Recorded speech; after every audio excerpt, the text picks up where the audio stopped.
Bueno, y habiendo dejado fasciola, vamos a hablar del otro tematoide que nos interesa, que es el schistosoma. Bueno, yo ahora en clase lo que hago generalmente es mostrarles estas fotos y preguntarles cuántos parásitos están viendo. Y bueno, entonces dicen distintas cosas, uno, dos. Bueno, en esta fotografía se ven dos parásitos. El que está más grande es el schistosoma macho, que como todo trematode tiene dos ventosas. Acá se ve una y acá está la otra. Y esquistosoma recibe este nombre porque significa cuerpo hendido. Cuerpo hendido porque lo que hace es como plegarse sobre sí mismo, formando como un canal, como si uno medio caño. Acá estamos viendo la parte anterior del parásito, no lo vemos completamente. O sea, el cuerpo del parásito sigue acá, que no se está viendo, no se ve. Miren el tegumento, ¿se acuerdan del tegumento de fasciola? Miren el tegumento de este macho de esquistosoma. Altamente ornamentado, altamente espinoso. Y aquí está albergando, guardando en ese canal ginecóforo a la hembra. La hembra vive ahí, abrazada al macho, se dice que viven acasalados en una eterna historia de amor.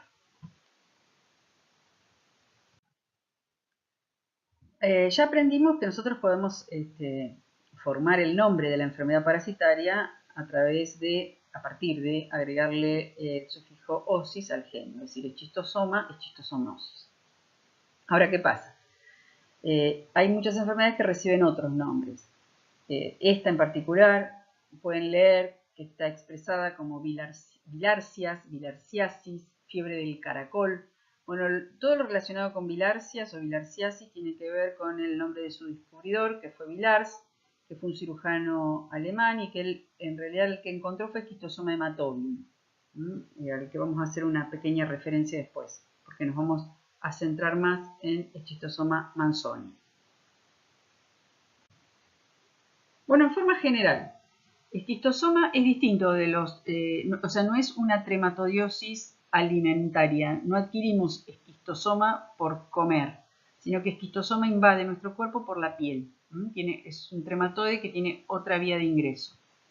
El ciclo biológico es bastante parecido, ya vamos a ver que tiene como componentes muy similares, necesita agua, necesita un caracol, o sea, la biología es parecida.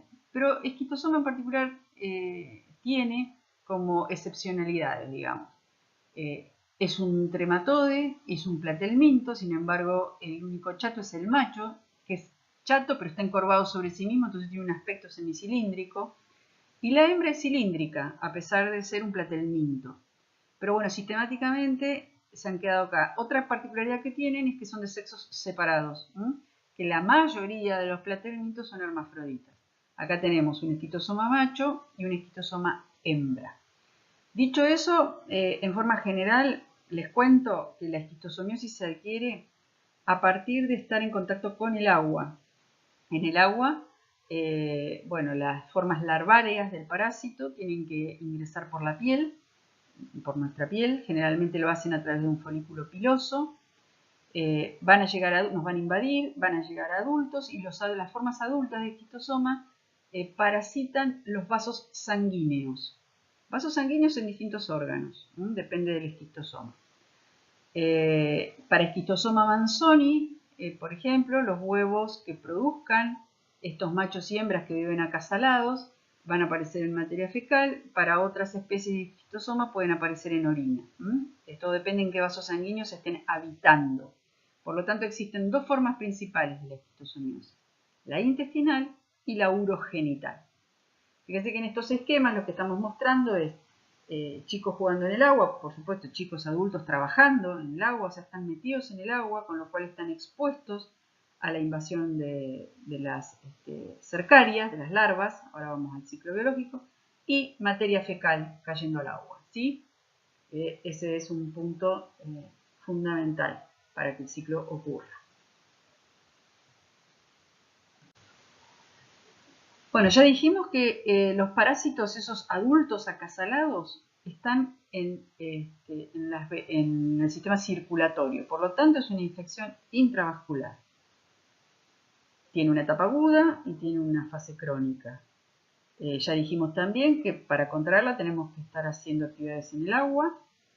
Se considera que hay unos 200 millones de personas infectadas, o sea, es muy alta la tasa de infección, casi todos en África. Y bueno, el control se centra principalmente desgraciadamente, está basado en el tratamiento masivo con praziquantel, pero también se hacen campañas de saneamiento ambiental, destinadas a disminuir la población de caracoles, por ejemplo. Esta es la distribución geográfica de los distintos esquistosomas. Vemos acá que hay distintas especies: Manzoni, Hematobium, Intercalatum, Japonicum, Meconi, o sea, varios. En América solo está Manzoni, el descripto, y es del que nos vamos a ocupar principalmente. De los otros haremos una mención muy parcial. Bien, Platelminto, ya sabemos. Trematodes, ya sabemos por qué. Digenea, tienen dos hospedadores. La familia es Schistosomatidae, hay que pensarlo, ¿vieron esto para decirlo? El género es Esquistosoma y las especies más importantes son Manzoni, Japonicum y Hematobium.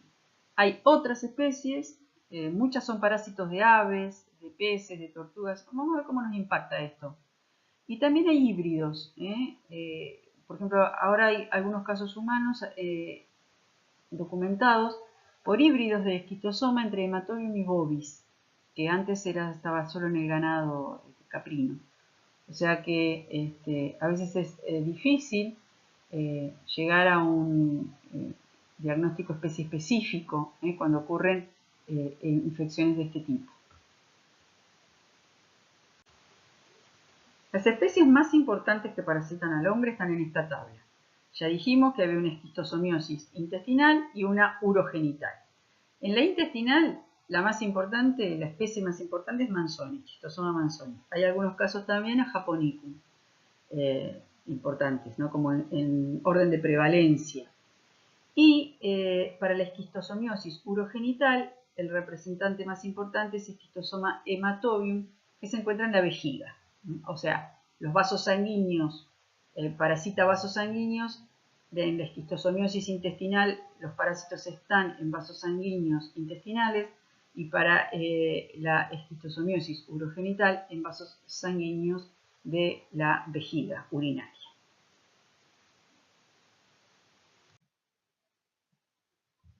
Las características, bueno, acá lo ven entero, miren, acá podemos ver al esquistosoma, todo dobladito sobre sí mismo, ahí hice un lío acá, ¿no?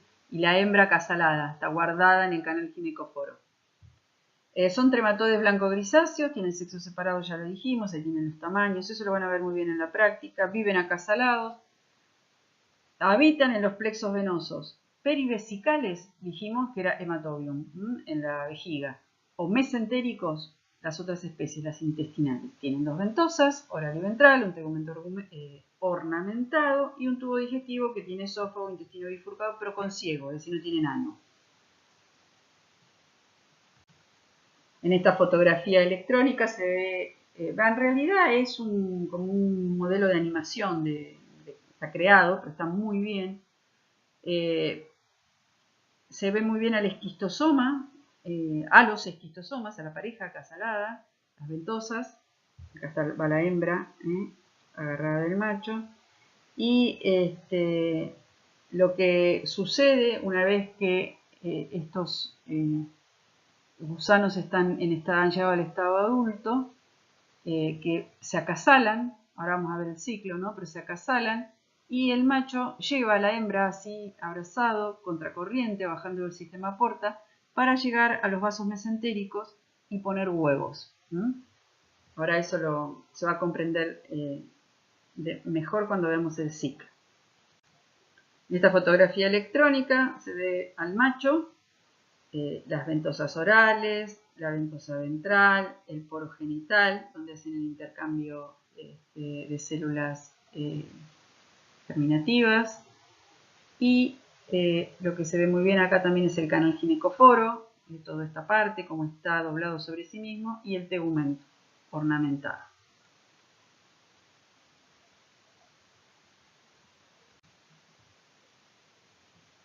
Acá está ampliado el tegumento del macho, que es mucho más ornamentado que el de la hembra. El de la hembra se parece más al tegumento de los nematodes, que lo vamos a ver más adelante, el de los gusanos cilíndricos. Tiene más ese tipo de arquitectura. En este esquema vemos el ciclo biológico de esquistosoma y van a ver que es muy parecido al de fasciola. Tienen tópicos muy comunes, por ejemplo, huevos que tienen que caer en el agua, encontrarse con un hospedador intermedio que es un caracol. Ese caracol termina generando cercarias, que son el elemento infectante, o sea, se parece mucho. Esta división acá en el esquema separa lo terrestre de lo acuático. Supongamos que estamos acá, huevos que son eliminados ya sea por las heces o por la orina, dependiendo de qué esquistosoma es. Los huevos caen al agua, acá están todas las especies de esquistosoma. Bueno, quedémonos con Manzoni, que era el que más importancia le estamos dando, porque sé que está en América. ¿Qué va a pasar con este huevo de esquistosoma Manzoni? Bueno, al igual que en fasciola, no está embrionado, debe embrionar, y lo que nace es un miracidio. Estamos acá en este punto. Ese miracidio debe encontrar al caracol, que es el hospedador intermediario, y dentro del caracol se van a generar, ese miracidio va a desarrollar el esporoquiste que va a dar origen a revias, a cercarias. 2 generaciones se van a producir. De manera que el caracol lo que ahora elimina son estas cercarias que ustedes ven acá, estas con el extremo posterior o cola bifurcada. ¿Sí? ¿Ven que tiene el extremo está bifurcado? Bien, ¿qué hacen esas cercarias? Bueno, están en el agua y buscan a un hospedador. Se ingresan por la piel, generalmente lo hacen por los folículos pilosos, con lo cual eso prácticamente no produce ningún dolor, o sea, el hospedador no se da cuenta, está con los pies en el agua o nadando y no siente que esas cercarias están invadiendo su cuerpo. ¿Qué hacen las cercarias? Bueno, ganan, primero pierden la cola y se convierten ahora en esquistosómulos. Antes hablábamos de fasciolómulos, ahora hablamos de esquistosómulos, que es una etapa juvenil del esquistosoma. Han perdido esa cola bifurcada, estamos acá, son esquistosómulos. Siguen por circulación y bueno, lo que tienen que hacer es vasos periféricos, corazón derecho, pulmones. ¿Verdad? En los pulmones pasan unos 8 días, en el punto A, acá estamos, en los pulmones. ¿Qué hacen después? Siguen madurando, por supuesto, pasan a corazón izquierdo y de corazón izquierdo a la circulación sistémica y de la circulación sistémica al hígado. ¿Qué hacen en el hígado? Terminan de madurar. Se convierten en adultos, machos y hembras, en las venas hepáticas, y lo que hacen después es aparearse. Esos casales que estuvimos mirando, machos y hembras que viven juntos. Y una vez apareados, machos y hembras viajan por las venas mesentéricas, en el caso de Schistosoma manzoni, a las mesentéricas inferiores. ¿Qué van a hacer ahí en las mesentéricas inferiores? Bueno, el macho la lleva a la hembra en contracorriente, por eso se dice que es un acto así como muy intrépido, porque la debe arrastrar, la sangre circula en sentido inverso, es decir, de las mesentéricas al hígado, porque es sistema portal. Así que el macho la lleva a la hembra a poner los huevos. ¿Y qué es lo que hacen ahí? Bueno, los huevos, la hembra los pone lo más cercano posible, o sea, medio se mete en la mucosa lo más cercano posible al lumen intestinal y es como que se van apretando, digamos, como si los propulsara, y algunos caen en las heces. O sea, caen en el lumen intestinal y aparecen en heces. Pero algunos no logran hacer eso y quedan en la mucosa intestinal formando granulomas en la misma mucosa intestinal. Y otros son levantados por la circulación, es decir, quedan en circulación, entonces la circulación los arrastra y los lleva nuevamente al hígado o a cualquier otro lugar de la economía y forman granulomas. Es mucho más grave la reacción inflamatoria que produce nuestro organismo contra los huevos de estos parásitos que lo que produce contra los adultos. Es decir, los adultos tienen una batería de herramientas para eludir el sistema inmune, que va desde cambiar antígenos, pegar antígenos propios del hospedador, es decir, una serie de recursos que hace que nuestro sistema inmunológico prácticamente no reaccione contra ellos. Pero contra los huevos de los parásitos sí. Entonces, cuando quedan formando granulomas hepáticos o se van a otros lugares de la economía, o los mismos granulomas en el tejido intestinal, eso produce cuadros muy serios. En esta diapositiva estábamos viendo cuál es el hábitat de Schistosoma manzoni, que son estas venas que ven acá, las ramificaciones de la mesentérica inferior. Acá, ¿sí? Las ramificaciones de la mesentérica inferior.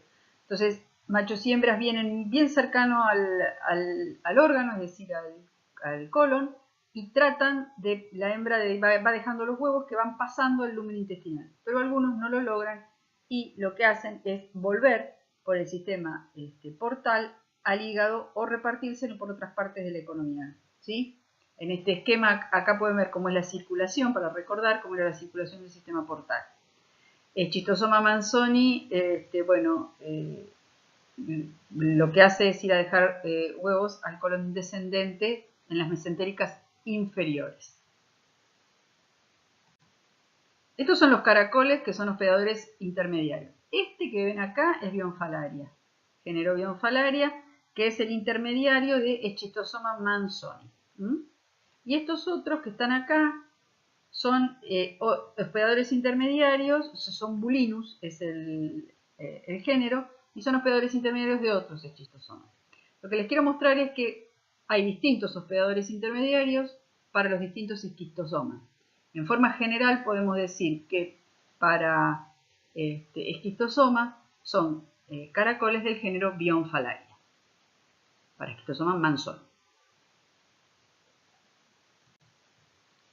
¿Qué pasa en esos puntos? Dijimos, el hospedador está en el agua y las cercarias se van a meter por folículos pilosos, principalmente van a invadir la piel, pierden la cola, se convierten en esquistosómoros. Esa penetración produce manifestaciones tempranas, que es un rash, unas vesículas papulosas como las que se ven acá en la fotografía, que indican que esa penetración ocurrió. Son erupciones de 1 a 3 centímetros, la respuesta también acá es individual, hay reacciones más notables que otras, pero dejan una marca. Al paso de las horas ya se empiezan a ver y pueden durar por semanas. Esto pasa cuando invaden, o sea, hay que hacer por supuesto diagnóstico diferencial con otras cosas, pero el contacto con aguas en zonas donde hay cercarias, y bueno, hace pensar que esta manifestación tiene que ver con una invasión por cercarias. Hay una dermatitis por cercarias bastante común que no es por Schistosoma manzoni, sino que ocurre por Schistosoma de aves.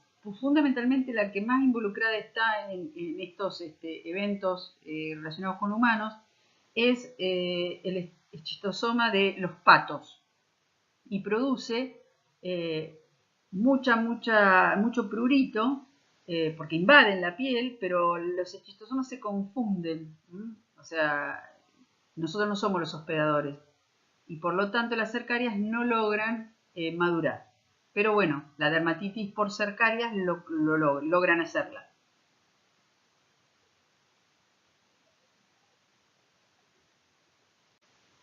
Yo no sé si ustedes lo recordarán, pero el año pasado se habló mucho de esto, de un incremento de casos de dermatitis cercarial en los lagos del Valle, en Neuquén, Río Negro, Bariloche. ¿Qué pasó? Bueno, son eventos relacionados con miembros de la familia Echinozomatidae de animales, de aves, fundamentalmente de patos. Pero bueno, la invasión por cercarias ocurre, no evoluciona, pero produce esa lesión primaria en la piel. Bueno, como toda patología, la esquistosomiasis tiene una etapa aguda y después una etapa crónica. La etapa aguda puede ser asintomática o puede producir en algunas personas lo que se conoce como el síndrome de Katayama, que se llama aguda, pero fíjense que incluso se ha detectado que aparece muchos días después de la infección. Acá lo que sucede es que los pacientes tienen fiebre, dolores musculares, fatigas, hay tos no productiva, hematuria, dolor abdominal. Si se hace una radiografía se ven infiltrados pulmonares, hay alta eosinofilia y pueden venir viajeros con esta patología que se confunde con otras cosas justamente porque suele ser tardío.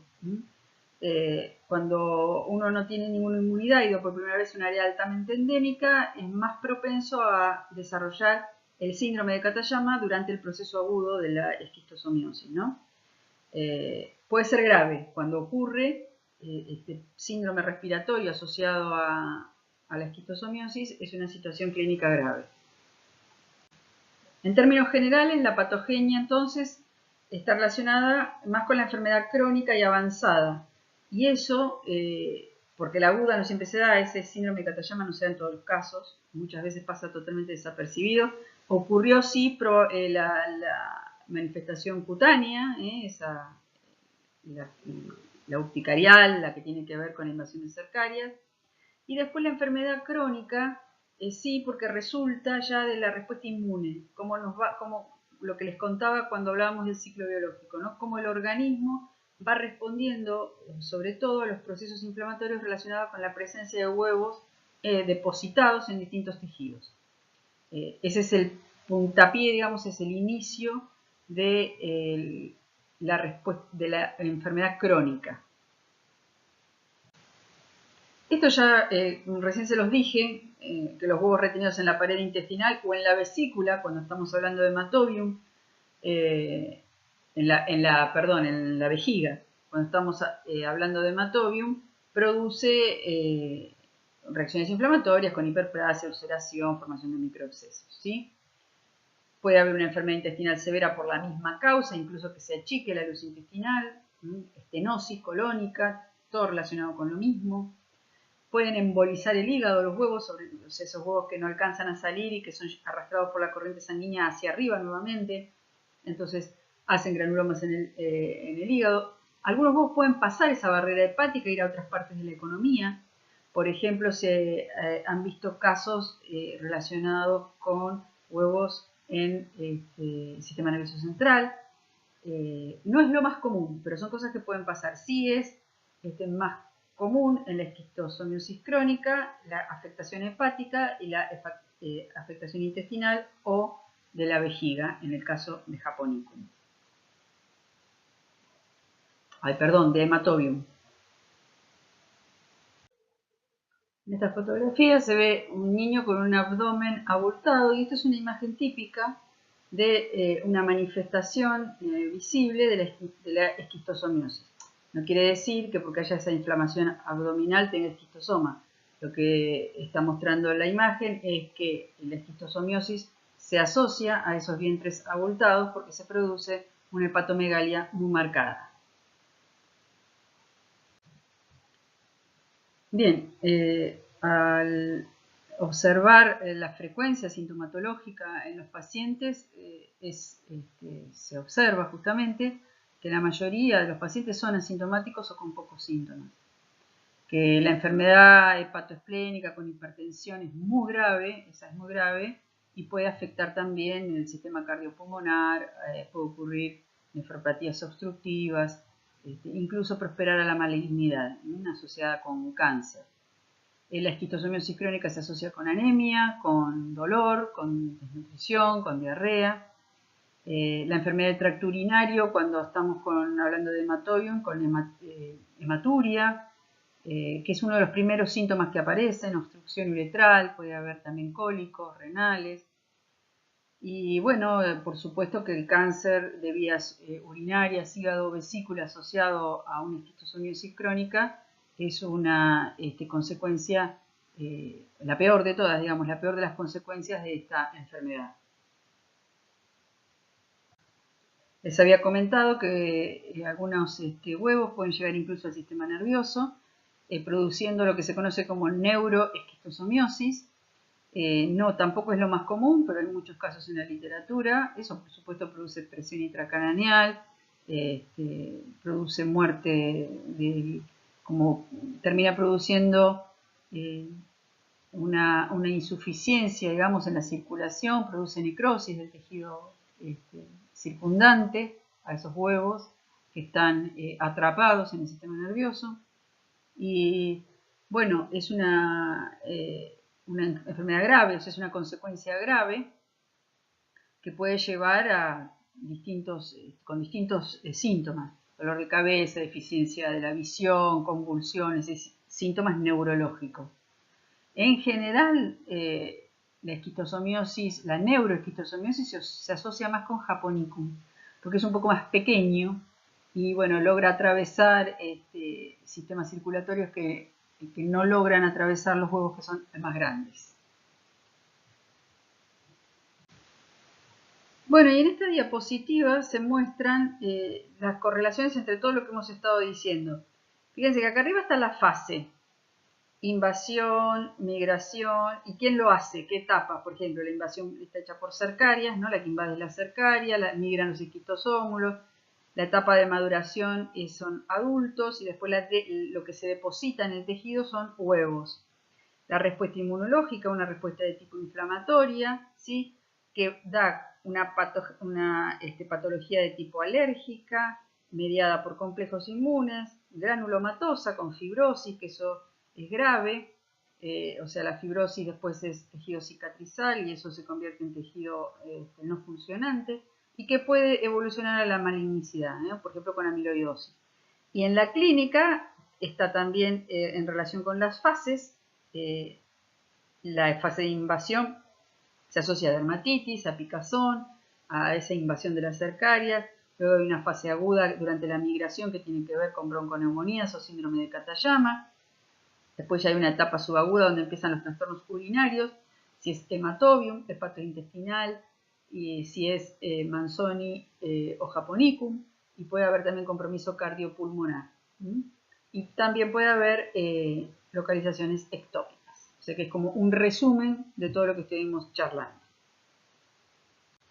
Bien, y rápidamente vamos a hacer un avistaje al diagnóstico.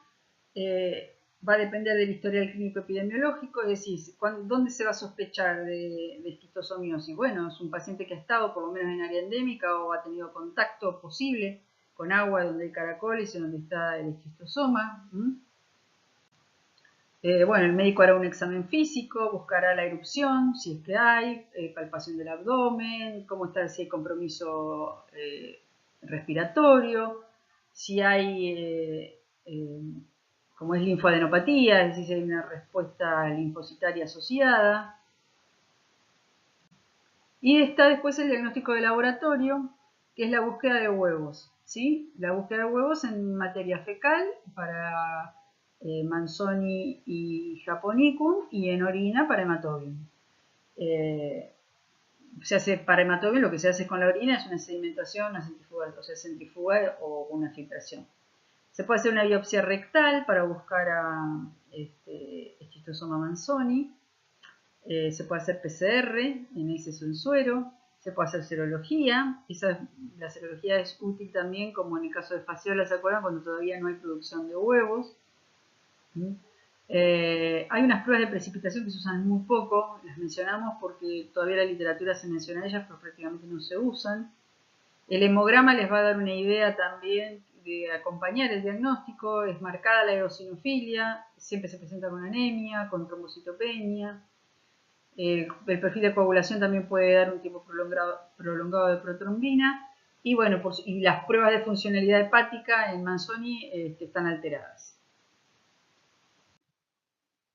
En esta diapositiva vemos las diferencias morfológicas entre los tres huevos de esquistosoma. Manzoni tiene una espina lateral, hematobium una espina polar, o sea, en uno de los extremos o terminal, y Japonicum prácticamente es muy poco visible, es lateral y es muy poco visible. Son huevos grandes que no van a tener dificultad en encontrarlos si están presentes, en ese sentido no es que se les va a escapar porque son pequeñitos, y todas las características morfológicas las van a ver muy bien en el desarrollo del trabajo práctico, así que salvo estas diferencias fundamentales, no me voy a detener en la descripción. Como dijimos, esos huevos son los responsables de la patogenia y la patología. Y lo que les estoy mostrando acá son cortes histológicos de huevos de esquistosoma en una biopsia colónica. Miren qué bien se ven. Es una biopsia de colon, están ahí, en medio de un granuloma, y estos se ven acá huevos de hematobium en vejiga. Ven que, miren acá la punta, viene la espina terminal o polar. Siempre que uno los ve así en un material histológico, por allí no se ve tan claramente todo el futuro embrión, digamos, las células en desarrollo, pero sí se ve claramente todo el contorno y es fácilmente distinguible que son huevos de esquistosoma. De hecho, en la cátedra tenemos material de granuloma hepático con huevos que se ven, granuloma hepático, donde se observan huevos de esquistosoma manzoni, y se ven muy claramente que, aunque no se ve bien el interior, puede verse claramente que son de esquistosoma manzoni. Bueno, y para ir terminando con el tema del diagnóstico, está el diagnóstico por imágenes, que es importante. Se puede hacer radiografía de tórax, esto es para ver el infiltrado, no es que vemos ahí en la radiografía de tórax, no vemos el parásito. Siempre el diagnóstico de certeza lo da el hallazgo del parásito o alguna de sus formas, en sentido general. Acá sería el hallazgo de los huevos, ya sea en materia fecal, en granuloma, en biopsia. Se puede hacer una ecografía abdominal para ver cuál es el grado de afectación hepática, una ecografía pélvica para valorar urinarias y por supuesto otras imágenes como resonancia magnética nuclear, tomografía axial computada. El tratamiento es praziquantel, cuanto más precoz es el tratamiento mejor es el resultado. También se está usando artemisinina, que parece disminuir el riesgo del proceso agudo, de las manifestaciones del Katayama. No se puede revertir una fibrosis, si uno encuentra un paciente que ya tiene una esquistosomiosis crónica con fibrosis hepática, bueno, ya es la fibrosis hecha, no se revierte. Y cuando se da la etapa aguda y el tratamiento no es efectivo, la mortalidad es alta, del 25%. Bueno, y para finalizar nos vamos con esta pintura de Jacek Jerka. Es un pintor polaco, surrealista, que, bueno, no tiene la menor idea de que lo hemos tomado para hablar de los trematodes. Pero, bueno, pintó un caracol. Bueno, muchas gracias por la atención y nos vemos en la próxima clase.